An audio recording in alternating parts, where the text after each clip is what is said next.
Doctor Abdul Jabbar Khan official YouTube channel سے آپ کی خدمت میں بہت بہت شکریہ آپ کی سپورٹ کا. آپ کے جو میں دیکھ رہا ہوں یوٹیوب پر آپ کا ایکسٹرا آرڈنری کوآپریشن ہے, سبسکرپشن ہے, کامنٹس ہیں, شیئرنگ ہے.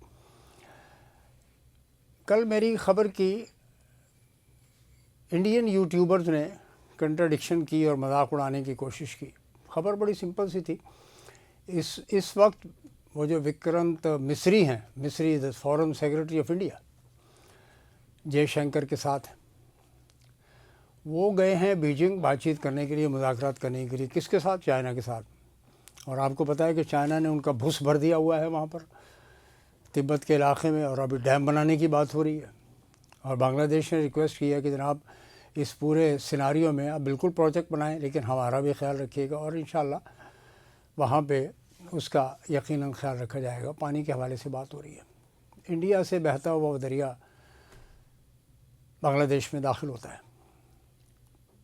تو مصری صاحب بات کرنے کے لیے گئے ہیں. چائنا نے اعلان کر دیا کہ جس نے بھی بیجنگ آنا ہے انڈیا سے, وہ براہ راست کوئی فلائٹ سے نہیں آئے گا جب تک کہ معاملات سیدھے نہیں ہو جاتے. چائنا اجازت نہیں دیتا. تو مصری صاحب بات کریں گے کہ جی ہمیں چائنا جانے کے لیے فلائٹ لے جانے کی اجازت دی جائے. Let's see what happens. فی الحال بنگلہ دیش سے یعنی ڈھاکہ سے فلائٹ جا سکتی ہے چائنا, وہاں سے جائیں انڈیا کے لوگوں نے جو جانا ہے, یا پھر سنگاپور وہ جائیں, نہیں تو ویٹنام جائیں. یہ ہے جناب چائنا کا حکم. تو انٹرنیشنل ریلیشنز میں پاکستان کہاں کھڑا ہے؟ ایک سمپل سا سوال ہے. پاکستان کی صورتحال کیا ہے؟ انٹرنل پروپوزیشن سچویشن آپ کے سامنے ہے. مریض رول رہے ہیں پاکستان میں. ایک ہیلتھ کارڈ جو ایشو ہوا تھا عمران خان کے دور میں, وہ پنجاب کی حکومت نے بند کر دیا. سندھ میں تو ویسے ہی شروع نہیں ہوا تھا, اور اس کے اوپر میں انشاءاللہ ایک الگ سے بھی ولاگ کروں گا کہ سندھ میں ہیلتھ کی صورتحال کیا ہے. انشاءاللہ حقائق آپ کی خدمت میں پیش کیے جائیں گے. نوجوان قیادت لیڈ بائی بلاول مراد شاہ کیا کر رہے ہیں, وہ انشاءاللہ آپ کی خدمت پیش کروں گا. پنجاب میں PIC کے اندر ہڑتال ہو گئی ہے. وہاں پہ ویسے ہی انجیوگرافی نہیں ہو رہی تھی, وہاں پہ پیشنٹ رول رہے ہیں.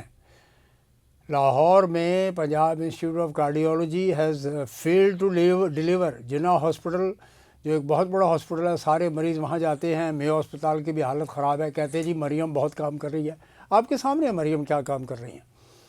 18ویں ترمیم اور 26ویں ترمیم ان دونوں نے ملا کر جو پاکستان کی صورتحال کی ہے, آپ ایگری کریں نہ کریں, سیاستدان تو کبھی ایگری نہیں کریں گے اس بات سے جو میں عرض کر رہا ہوں کہ ان دونوں ترامیم نے, دیکھیے بھٹو صاحب کے دور میں جو 73 کا کانسٹیٹیوشن بنا تھا, اور اس میں بعد میں سبسیکوئنٹ ترمیمیں ہوئیں, اور خود بھٹو صاحب نے پہلی ترمیم کر ڈالی تھی. لیکن it is a national document, it is a consensus document despite all the odds and differences. آپ نے 26ویں ترمیم میں آرمی کے اندر آرمی ایکٹ کی ڈسکشن ہو رہی تھی عدالت میں, سپریم کورٹ آف پاکستان میں, کہ بھئی ہیومن رائٹس تو سسپینڈ ہو جائیں گے نا اگر آپ اس کو لے کر چلیں گے. لیکن اپنا اپنا نقطۂ نظر ہے. فارن پالیسی کی سچویشن یہ ہے کہ اسحاق ڈار صاحب یہ کہہ رہے ہیں کہ نہیں جناب میں نے تھوڑی بھیجا, منسٹری آف فارن افیئرز نے نہیں بھیجا محسن نقوی صاحب کو. Mohsin Naqvi has assumed the functions of foreign office, اور انٹیریئر منسٹری جو ان کے پاس ہے, ہوم منسٹری, وزارت داخلہ, اس کا کام کون کر رہا ہے؟ ظاہر ہے ایجنسیز کر رہی ہیں. IB اپنی جگہ انڈیپینڈنٹ ہے, FIA ہے, وہ کر رہے ہیں, ناظرہ وغیرہ, یہ جو ادارے ہیں اپنی اپنی جگہ کام کر رہے ہیں. لیکن ہمیں مان لینا چاہیے کہ ہمارے ہاں فارن پالیسی کے اندر وہ جو ڈیپتھ ہونی چاہیے وہ نہیں ہے.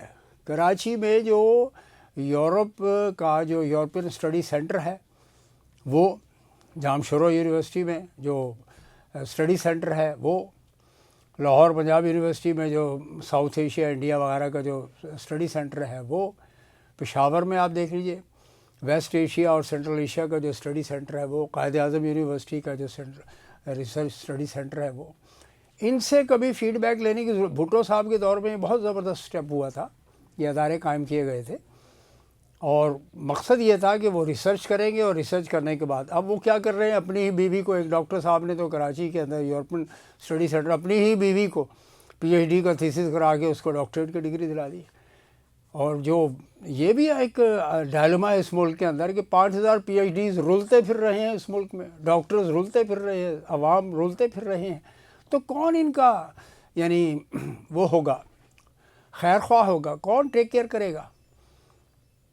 جناب چائنا کے پریزیڈنٹ کو پاکستان کے صدر مملکت جناب آصف زرداری نے خط لکھا کہ ہم مبارکباد دیتے ہیں آپ کو، اور آپ کا جو کردار ہے پاکستان کے تعلقات کے حوالے سے اور سی پیک کے حوالے سے قابل قدر، یا بالکل قابل قدر ہے، اس میں کوئی شک کی بات ہی نہیں ہے۔ 130 ملکوں میں بیلٹ اینڈ روڈ انیشیٹو کا کام ہوا ہے، ہو رہا ہے، اور نہیں ہو رہا تو پاکستان میں نہیں ہو رہا کیوں؟ کہ there is no confidence left on Pakistan's political set up the government set اپ۔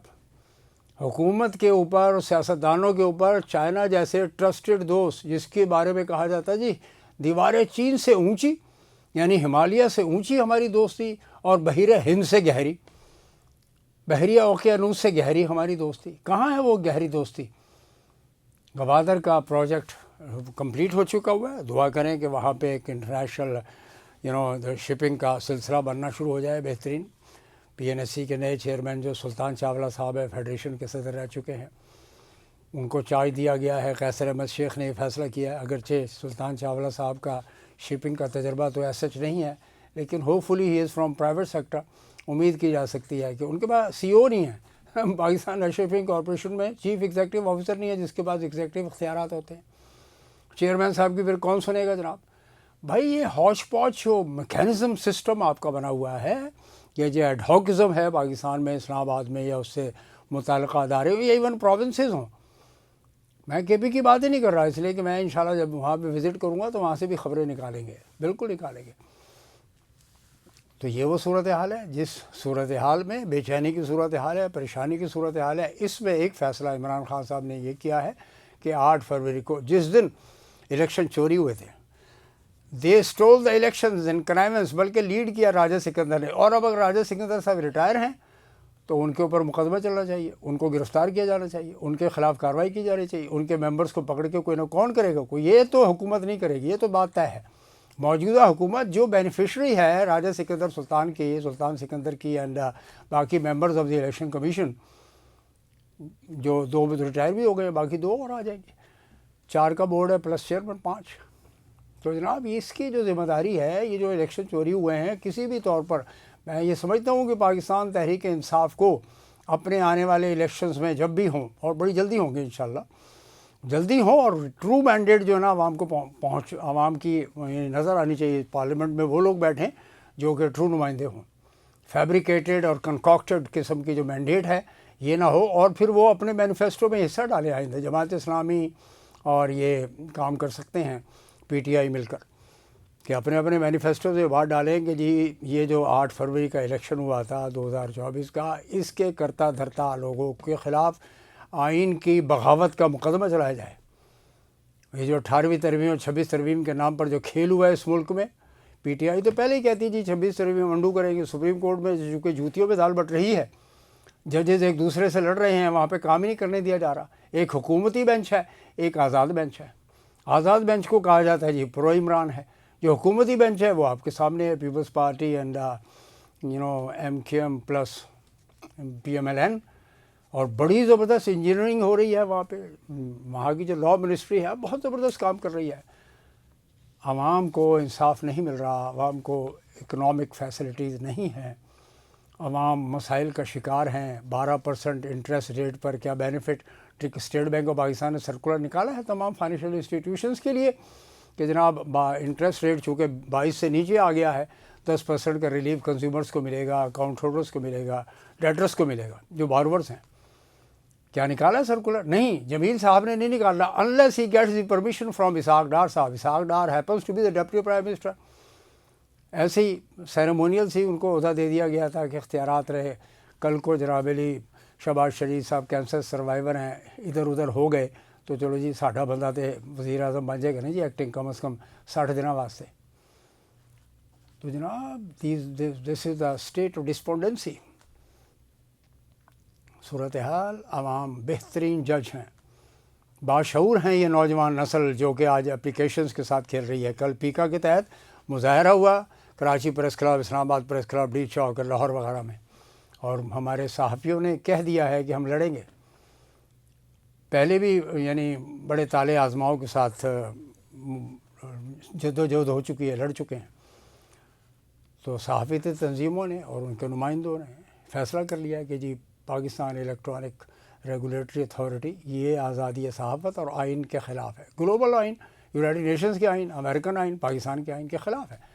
دنیا کے کسی بھی آئین کو لے لیجئے کہ وہاں پہ آزادی صحافت، اظہار رائے کے حوالے سے جو بات ہوتی ہے، پروویژن ہوتی ہے، جو پروٹیکشن ہوتی ہے، وہ پاکستان میں کہیں نہیں رہی. اس کا خمیازہ معاشرے کو بھگتنا پڑتا ہے. معاشرے کو مسائل سے نکالنے کے لیے، ان کی آواز بننے کے لیے ہم ہی لوگ ہوتے ہیں، صحافی لوگ ہوتے ہیں، ریسرچرز ہوتے ہیں، استاد ہوتے ہیں، وکلاء ہوتے ہیں. یہ ہیں وہ آوازیں جو ظاہر ہے میں نہیں سمجھتا کہ بند کی جا سکیں گی. اور الٹیمیٹلی آپ کو ایکس آپ استعمال کر لیں، ٹویٹر جائز ہے اور حلال ہے. میں اور دوسرے لوگ استعمال کریں تو حرام ہے. وی پی این استعمال کرنا پڑتا ہے آپ کو،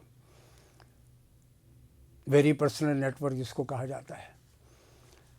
تو ابھی تک آپ نے کوئی فیصلہ نہیں کیا. امریکہ میں تبدیلی آ گئی ہے، گلوبل تبدیلیاں آ رہی ہیں، فیسلٹیز ہو رہی ہیں. ڈیپ سیک نے اچانک ایک ایسا چیلنج دیا ہے امریکہ کو. Billions and billions, stock market down ہو رہی ہے، مارکیٹ میں فلکچویشنز ہیں، اپس اینڈ ڈاؤنز ہیں. لوگ دیکھ رہے ہیں کہ ڈیپ سیک کیا آ گیا بھائی. تو this is a global world of IT ٹی ریولوشن. اس کو کسی بھی طور پر نہیں روکا جا سکتا. ناظرین، ڈاکٹر عبد الجبار خان کو اجازت دیجیے. اس چینل کو سبسکرائب کیجیے، شیئر کیجیے، کمنٹ کیجیے. بہت بہت شکریہ. سلامت رہیں.